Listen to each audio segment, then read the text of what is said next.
Hi കൂട്ടുകാരെ, എല്ലാവർക്കും അതിഥിനി ചാനലിലേക്ക് സ്വാഗതം. മലയാളീസ് എവിടെ പോയാലും, ഏത് സ്ഥലത്ത് പോയാലും, ഏത് രാജ്യത്ത് പോയാലും മലയാളീസ് ഉണ്ടെന്ന് പറയുന്നത് പോലെ തന്നെയാണ് കുറേ പേരെങ്കിലും മലയാളീസിന് നാണക്കേടുണ്ടാക്കുന്ന പരിപാടികളും ചെയ്യുന്നുണ്ട്. ഇപ്പം തന്നെ കണ്ടില്ലേ, കുവൈറ്റിൽ കോവിഡ് സമയത്ത് ബാങ്കിൽ നിന്ന് വായ്പ എടുത്തിട്ട് 700 കോടിയെങ്ങാണ്ടാണെന്ന് അവിടുത്തെ കണക്കിൽ പറയുന്നത്. 1400 പേര് വായ്പ എടുത്തിട്ട് അവിടെ നിന്ന് മുങ്ങിയത്.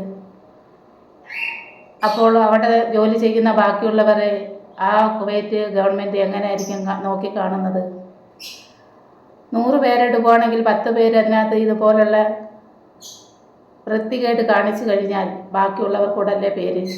പ്രത്യേകിച്ച് മലയാളിയായ നമ്മുടെ യൂസഫ് അലി സാറെല്ലാം ഗൾഫ് രാജ്യങ്ങളിലുള്ള ഉള്ള ആ ഒരു കാലത്തോളം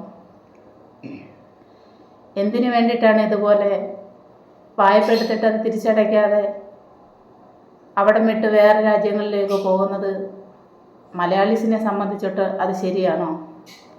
ഇതിപ്പോൾ നാണക്കേടുമായി, ഇനി അത് കേസായി എല്ലാവരുടെയും മുന്നിൽ പരിഹാസപാത്രമായി നിൽക്കേണ്ടുന്ന ഒരു രംഗം വരുന്നതെന്ന് ഓർത്ത് നോക്കൂ. നമുക്ക് ജോലി ചെയ്യുമ്പോൾ തന്നെ ബാങ്കിൽ നിന്ന് കാശെടുക്കാനും നമ്മുടെ ശമ്പളത്തിൽ നിന്ന് പിടിക്കുന്നതിന് വേണ്ടിയിട്ടാണ് അവരത് തരുന്നത്. അപ്പോൾ അത് അടയ്ക്കാതെ അവിടെ വിട്ട് വേറെ രാജ്യത്ത് പോവുകയാണെന്ന് വെച്ചാൽ മലയാളീസിനെ സംബന്ധിച്ചോളം അതൊരു അംഗീകരിക്കാൻ കഴിയാത്തൊരു പ്രവണതയാണ്.